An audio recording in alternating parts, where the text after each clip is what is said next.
todo esto está en función de Dios. Es decir, Dios quiere Dios quiere que pase esta crisis. Finalmente, lo que produce es pasividad. Ese es el problema de una idea incorrecta con respecto a Dios. Si Dios es causa de lo negativo, repito, mucha gente produce pasividad. Se cruza de brazos y va a decir, bueno, pues ya Dios dirá hasta cuándo. Pero si realmente, ¿verdad?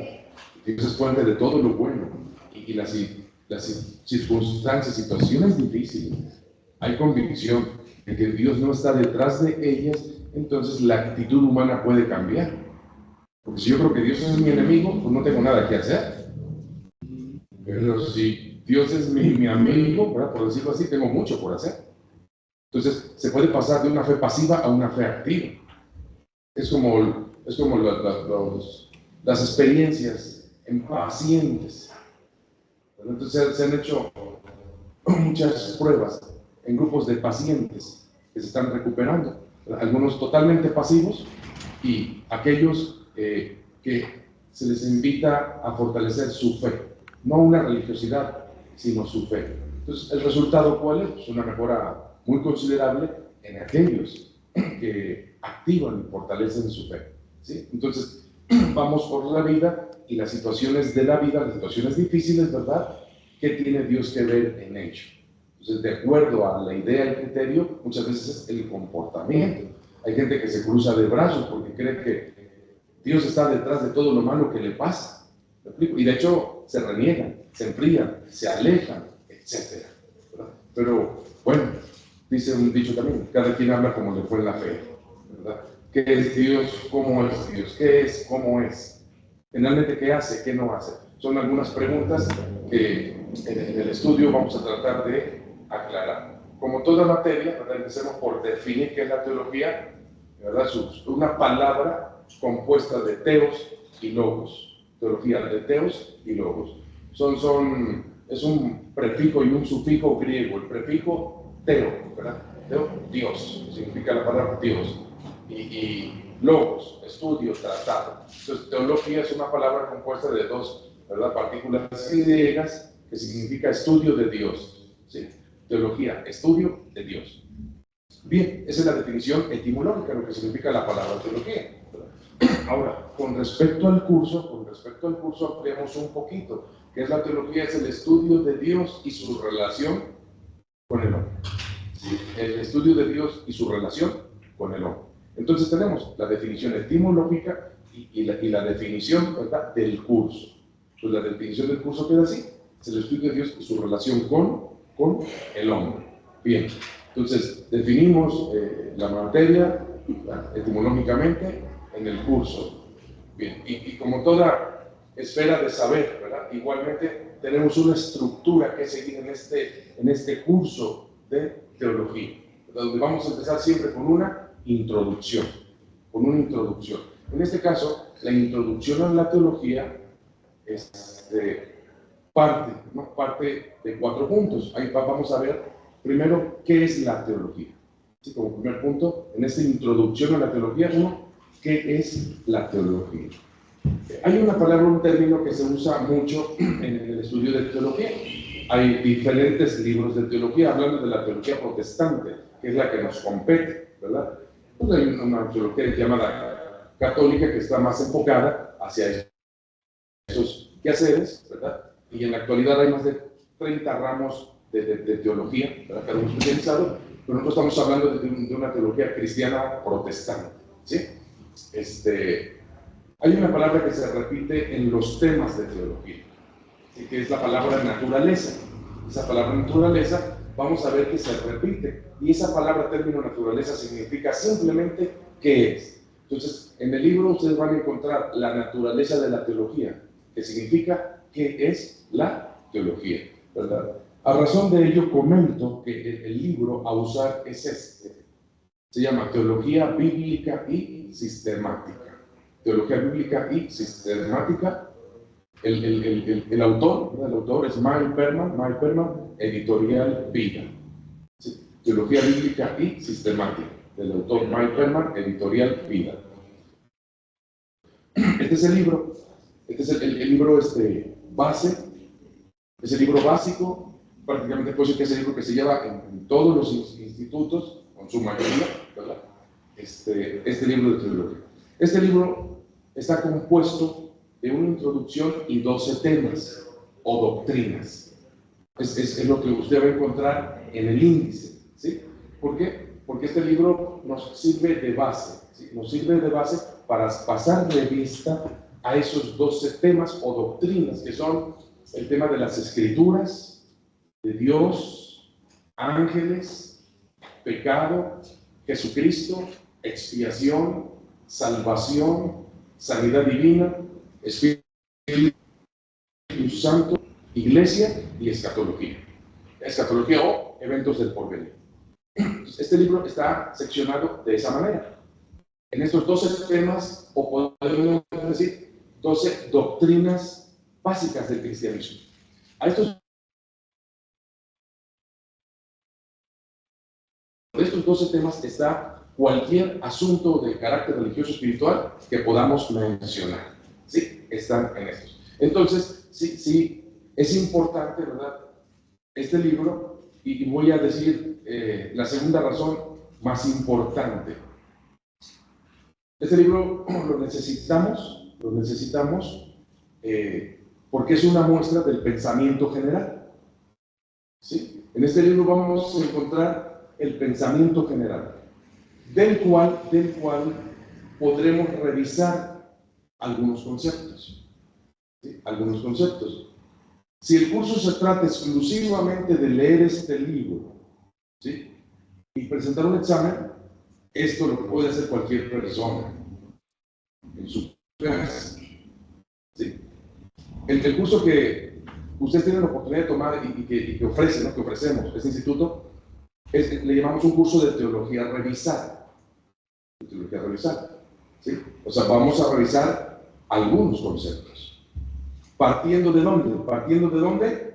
Pues de una base general y común. Es decir, ¿qué es lo que conocemos en general? Número uno. Y número dos, de esto que conocemos, ¿hay algo que observar? ¿Hay algo que revisar? ¿Acaso hay algo que mejorar? ¿Me explico? Entonces, esto es lo medular de este curso de teología. Entonces, pero sí necesitamos una base de dónde partir.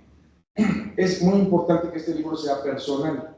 Dije hace un momento, ya sea el libro, o si alguien dice, yo lo tengo que fotocopiar, lo puede fotocopiar, hacer su engargolado, pero necesito que sea personal. ¿Por qué? Porque este libro, aunque muchos dicen, a mí no me gusta marcar los libros, les voy a pedir o suplicar, ¿verdad?, que hay frases que habrá que subrayar y frases que poner entre paréntesis. Son las dos claves que vamos a trabajar en el libro, independientemente de la libreta, de su libreta y de sus apuntes. ¿Sí? ¿Por qué? Porque al final vamos a poder evaluar y decir, aquí está el libro, puedo identificar las partes correctivas porque están marcadas claramente entre paréntesis, y puedo identificar las partes subrayadas, de tal forma que cuando hay un examen o repaso, tome muy en cuenta lo subrayado, hágaselo fácil. ¿Me explico? Hágaselo fácil. No es de que lee todo y memoriza, no. Enfócate en algunos aspectos bien precisos. Razónalo, la teología es para razonar. Se necesita razonar para que sea de provecho. Porque la fe no cancela la razón. La fe no cancela la razón. ¿De acuerdo? Quizás hay lugares, en el Medievo y en otros tiempos, estaba prohibido leer la Biblia. Estaba prohibido. Era pecado preguntar, dudar, cuestionar. Era pecado. Era ser hereje. Entonces, bueno, de eso la historia es más que clara. ¿Sí? Entonces, al entrar a esta área, no, al contrario, es imprescindible razonar. Hay una lógica humana y también hay una lógica espiritual que aplicar. ¿Sí? Entonces, necesitamos, repito, que cada quien tenga, ¿no?, su libro para que lo vaya marcando debidamente e identifique, ¿verdad? Lo que en un momento yo le sugiera que subraye, hágalo con un color, porque yo sé que muchos gustan de leer y subrayar más. Lo que usted guste de subrayar, sugerencia, petición, hágalo de otro color, para que usted tenga bien claro lo que en este curso se pide entre paréntesis y lo que se pide subrayar.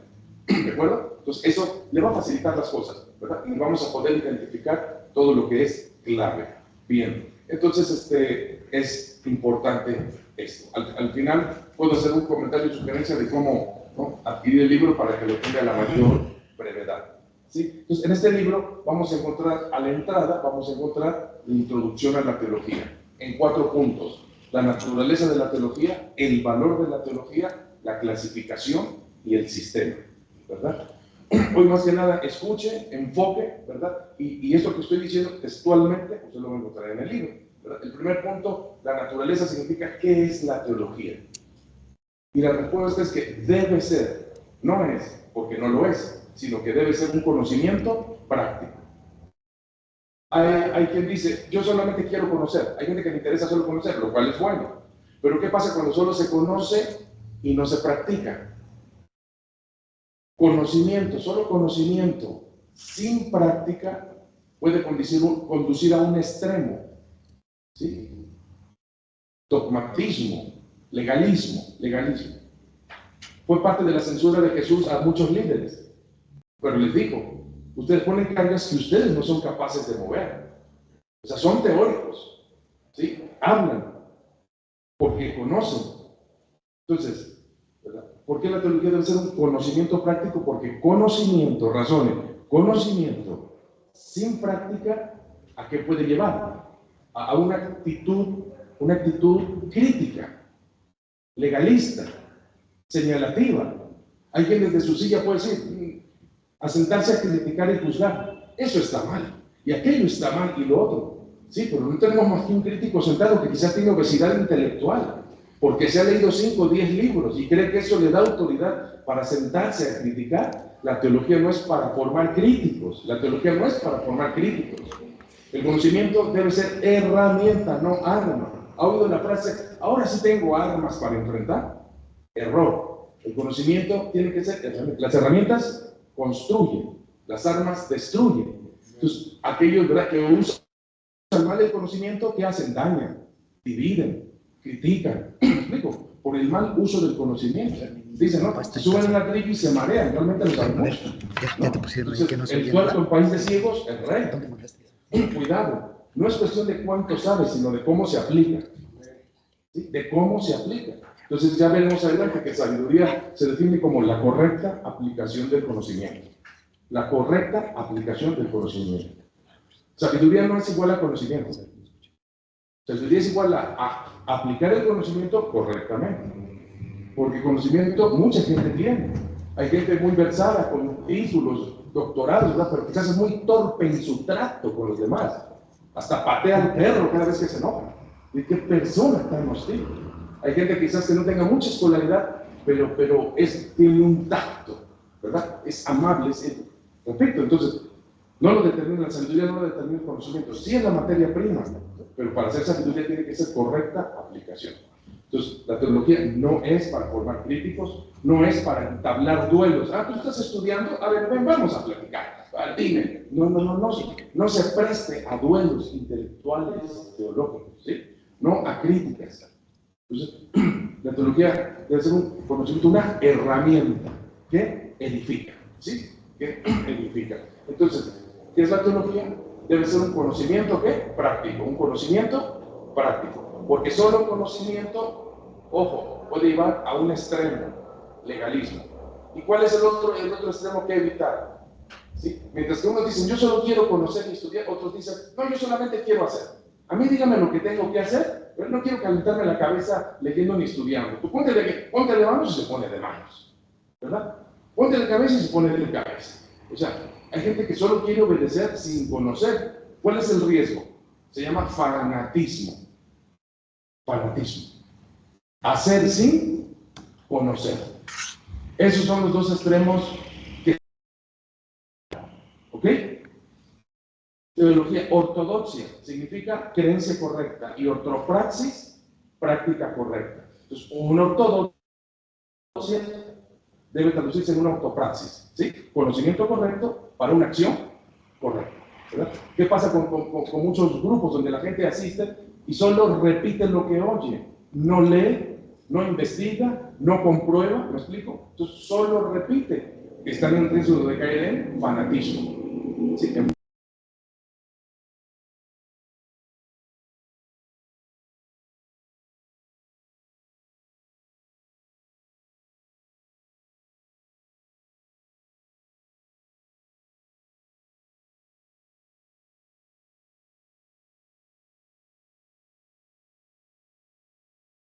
mucho. Juan 13:17. Si sabéis estas cosas, bienaventurados seréis si las hiciereis. Juan 13:17. Jesús dijo a los suyos: si sabes esto, serás bienaventurado si lo haces. Note que la bienaventuranza recae en los dos aspectos. Porque Jesús no dijo: si sabes mucho, serás bienaventurado. Pues bendito los intelectuales, ¿no? No dijo eso. O tampoco dijo: si haces mucho, serás bienaventurado. No, dijo: si sabéis, seréis bienaventurado si lo hacéis. ¿Ok? Entonces, saber y hacer. Juan 13:17. Eso es lo que la Biblia le dice al que quiere conocer, y como diciéndole: no te olvides de que también hay que hacer y practicar. ¿De acuerdo? Y en el otro extremo, ¿cómo corregimos y prevenimos el otro extremo para no ser fanáticos? Lo que Pablo dice en 2 Timoteo 2:15, procura con diligencia presentarte ante Dios aprobado, como obrero que no tiene de qué avergonzarse, que usa bien la palabra de verdad. Fíjese lo que está diciendo Pablo ahí. Fíjese lo que está diciendo al obrero. ¿Sí? Si eres trabajador, obrero, servidor, procura presentarte delante de Dios aprobado o reprobado. Ay, Señor, al final de mi día, discúlpame. Mira, fíjate que descubrí que estaba equivocado y que enseñé mal. Discúlpame, ¿no? Pero lo hice mal y enseñé mal. No. Procura presentarte ante Dios aprobado. Como obrero que no tiene de qué avergonzarse. ¿De qué habría de qué avergonzarse? Pues precisamente de hacer las cosas mal o enseñar mal. Y finalmente, ¿qué dice el texto? Que usa bien la palabra de verdad. ¿Sí? La palabra de verdad. ¿Cómo se hace bien un muro? Si no pones plomada, ¿me explico? Le va a quedar chueco. ¿Cuáles son tus plomadas, no? Para saber que estás derecho y no chueco. ¿De acuerdo? El conocimiento. ¿Sí? Entonces, ese texto previene contra el fanatismo. ¿Sí? Como diciendo, procura que lo que haces esté bien, que no sea incorrecto. Y ahí tenemos los dos textos. Entonces, a la luz de esto, ¿qué es la teología? Debe ser un conocimiento práctico. Digan, un conocimiento práctico. ¿Sí? Conocer y hacer. No ser teóricos, solamente teóricos de la Biblia, ¿no? Teóricos y desde mi silla a mi escritorio, no. Hay que pasar del escritorio al territorio, dicen, ¿verdad? Dice, acción.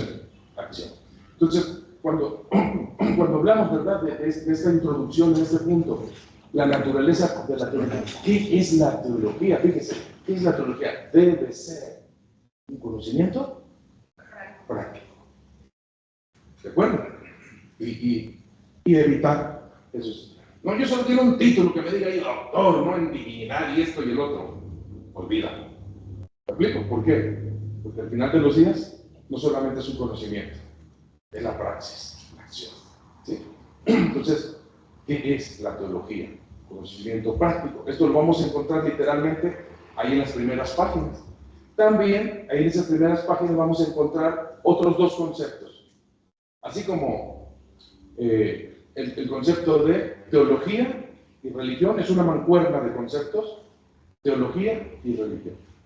Teología es conocimiento, la religión es mayormente un conjunto de prácticas. Se puede ser conocedor sin ser practicante, se puede ser practicante sin ser conocedor, de ahí la necesidad del equilibrio. Ok, quedó claro.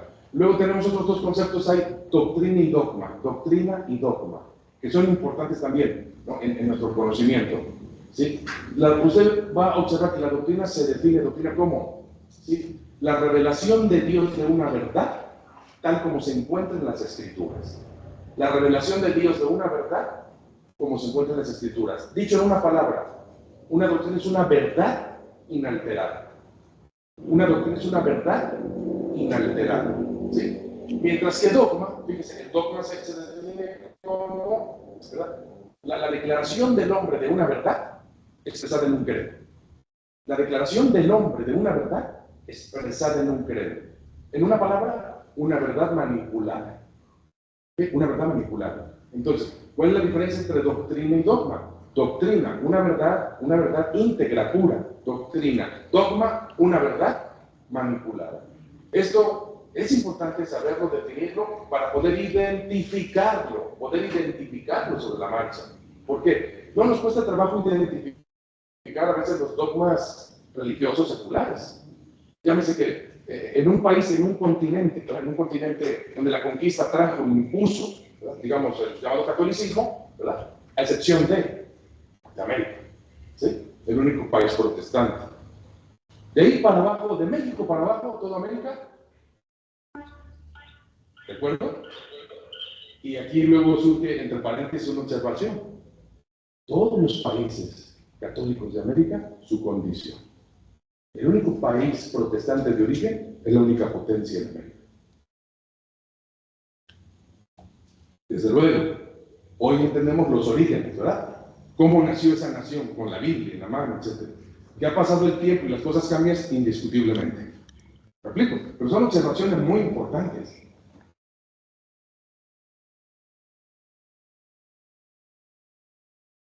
Entonces, ¿verdad? De México, todo esto, decía, no nos cuesta trabajo identificar dogmas, sobre todo en un continente y país católico. El dogma de la transustanciación, el dogma del dogma de la confesión, el dogma de la absolución. Nos sobra. El problema es cuando sabemos o no sabemos si llegamos a tener criterios dogmáticos, ¿verdad? Y en algunos lugares, voy a citar algo que no quisiera ser agresivo, pero si tú no usas duelo en tal lugar, casi que estás atentando contra Dios o es pecado. Y se lleva esta práctica, ¿no?, a un nivel de censura, de crisis, ¿verdad? Si en algunos lugares no se usa un velo.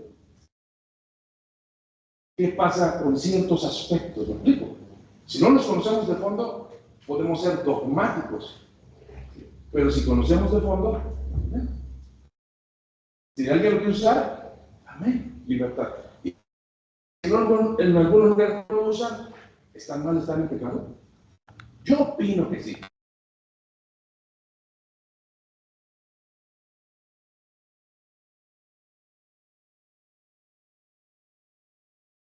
Impone una costumbre oriental a una iglesia occidental. Eso es lo que pasa en Corinto. La base de usen velo. ¿Okay? De entrada hay que saber eso, que es una costumbre oriental a una iglesia occidental. Y que no lo hizo por razones espirituales, sino por razones de orden. De orden. ¿Por qué? Porque se conoce como corintianismo aquel séptuple problema que la iglesia de Corinto vivía. El problema de la iglesia de Corinto no era la falta de, era el abuso de.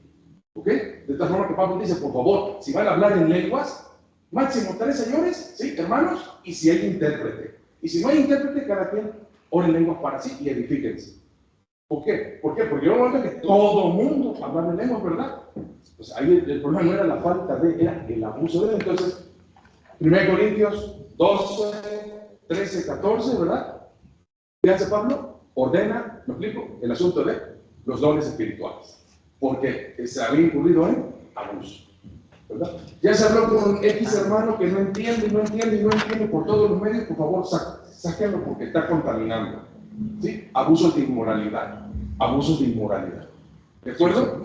¿Y qué más había en la cena del Señor, verdad? Unos empezaban en el ágape, la comida de al mediodía, todos conviviendo, se pasaban de vino, y cuando llegaban a la propia cena del Señor, estaban borrachos, ¿no? En acciones indignas, no en un estado indigno, que como se llama interpretado. Orden, ¿sí? Separen el ágape, la fiesta de amor, de la convivencia, de la cena del Señor. ¿Ok? Entonces, esto es conocer el fondo histórico.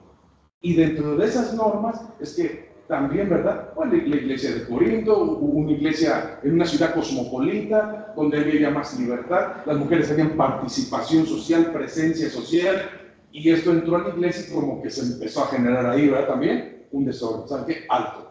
Vámonos despacio, en orden, ¿sí? Etcétera, etcétera. Entonces, Pablo insta por orden, ¿sí? No es su deseo decir, toda mujer de toda iglesia en el mundo tiene que usar velo. Nada que ver. ¿Lo explico? O sea, la historia, el corintianismo lo dice. Ok. Luego, en conclusión, no podemos, no debemos imponer. ¿Me explico? Una un momento, una costumbre, una solución particular a una iglesia universal. Yo digo, yo primero, no. ¿Me explico? La historia y todo. Entonces, si no conocemos bien, pues podemos ser dogmáticos. Tienes que hacer esto, y no hagas lo otro, y no uses aquello. Cuidado, porque entonces son interpretaciones humanas, ¿de acuerdo? Doctrina, una verdad inalterada. Dogma, una verdad manipulada. A quienes les remitieron los pecados les serán remitidos, y a quienes se los retuvieron les son retenidos, ¿verdad? Y dice el catolicismo, aquí está la base que me respalda para que yo te puedo absolver, remitir tus pecados o te los puedo retener. ¿Eso es lo que Jesús estaba hablando con esas palabras de Juan 20? No. Esas palabras son la gran comisión en palabras de Juan, ¿ok? Porque la gran comisión en Mateo, ¿qué dice? Id y hacer discípulos. En Marcos, id y predicar el evangelio a toda criatura. En Lucas, que se predicase este evangelio para perdón de pecados. Y en Juan, ¿sí? Remitir o retener pecados. ¿Cómo hacemos que la gente, ¿verdad? Le ayudamos a que remita o retenga? Simplemente hablándole o no hablándole. ¿De acuerdo? Si yo veo una necesidad, ¿sí? Y no le hablo, le digo, oye, Dios te quiere ayudar, Dios te quiere perdonar y liberar. Si pudiendo hacerlo, no lo hago, ¿me explico? Y ahí lo dejo que sufra. En un sentido estoy ayudando a que se mantenga, que retenga su pecado. Pero si veo una necesidad y le explico y le hablo y le invito, ¿no? Dios te ama, Dios es amor, perdón, misericordia y te quiere salvar, ¿no? Y eso hace que la persona se arrepienta y le sean perdonados sus pecados. Estoy ayudando, ¿me explico? Ayudando a remitir sus pecados, ¿ok? Entonces, simplemente, ¿en qué consiste? En compartir. Porque si pudiendo hacerlo no lo haces, quizás le retienes, ¿sí? Pero si haciéndolo se libera, soy libre, ¿ok? Entonces, esa palabra, y por ejemplo, esa palabra es un dogma. El romano que hizo de eso un dogma.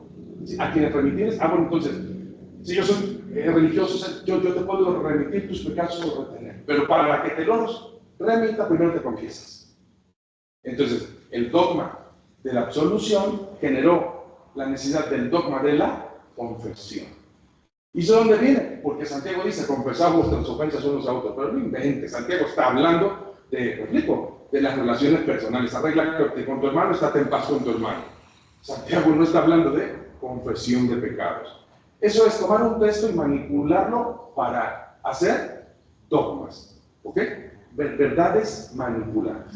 ¿Cuánto hay de esto? Hay mucho. Por eso la importancia de entender esto, para que sanamente no nos volvamos críticos, sino poder a veces identificar, bueno, esto como que no está bien, dice Pablo, analizarlo todo y retener lo bueno, ¿de acuerdo? No porque si escucho algo me vuelvo crítico, juez, condeno, no, simplemente me explico lo que es correcto. Entonces, esto es parte, ¿no? ¿Para qué sirve la teología? ¿De acuerdo? ¿Sí? Entonces, ¿qué es la teología? Debe ser un conocimiento práctico. Si tenemos claro lo que es doctrina y dogma, ¿sí? Por último voy a mencionar 3 vocablos: religión, religiosidad y espiritualidad. También es bueno entender qué es religión, un credo.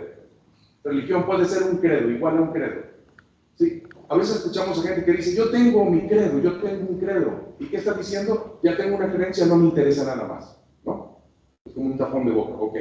Entonces, religión puede ser sinónimo de un credo. Religiosidad, 2, religiosidad, activismo, obras. Activismo, obras. Religiosidad es igual a activismo, obras. Y 3, espiritualidad es libertad. ¿Sí? Espiritualidad es libertad.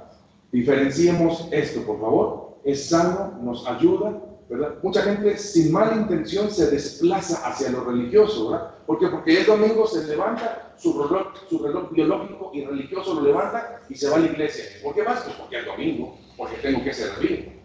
Sin querer, ¿me explico? Ya casi es por obligación.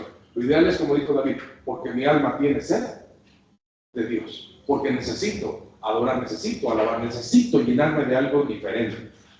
¿Me explico? No solo por una obligación, un servicio, sino por lo fundamental. Entonces, religión puede ser un credo, ¿verdad? Religiosidad puede ser obras, activismo. Espiritualidad es Dios es espíritu, significa Dios es libre.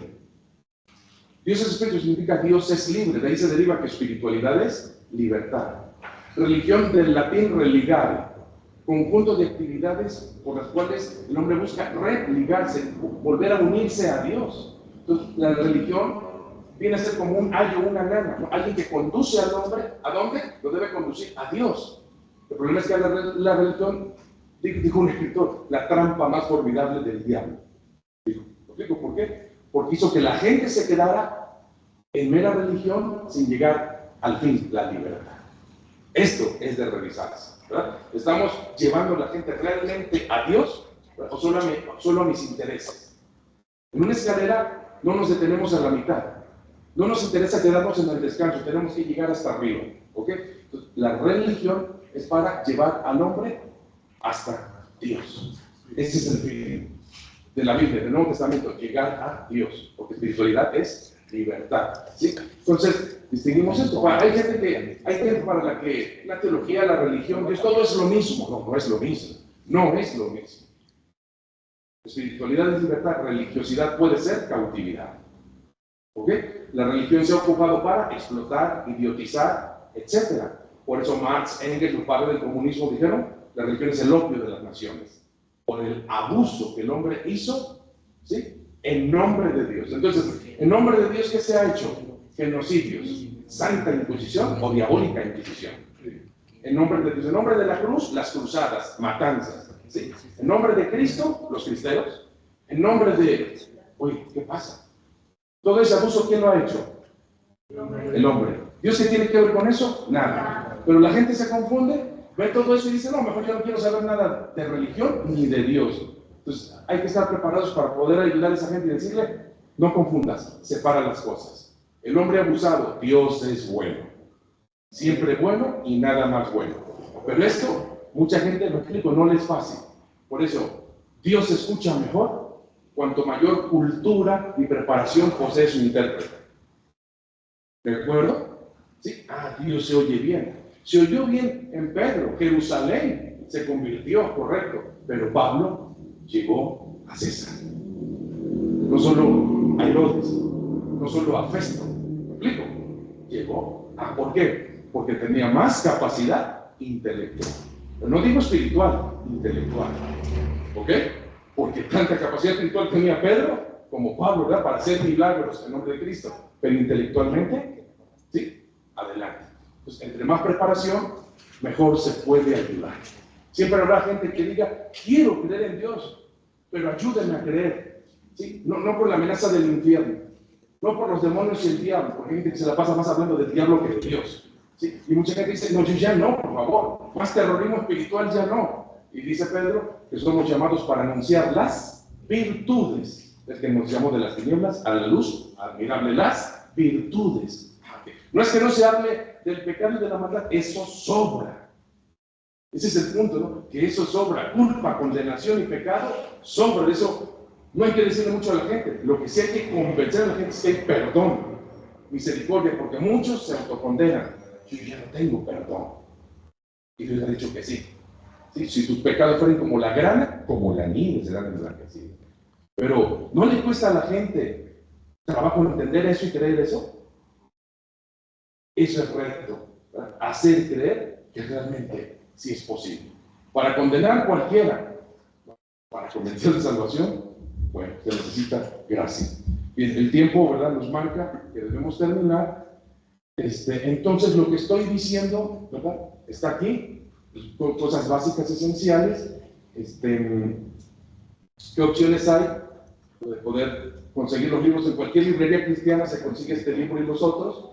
Como una segunda opción, ¿verdad? Con el permiso del pastor, bueno, él puede coordinar. Si a alguien le interesa el paquete de libros, el de introducción bíblica, el engargolado de geografía y el engargolado de pedagogía cristiana, son los 2 libros y 2 engargolados, ¿verdad? Pues se puede generar un paquete,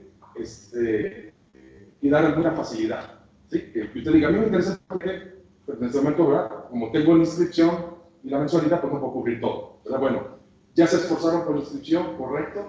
La mensualidad, ponga usted que puede esperar, ¿sí?, para que los que quieran tengan los libros y se le da prioridad a los libros, ¿no?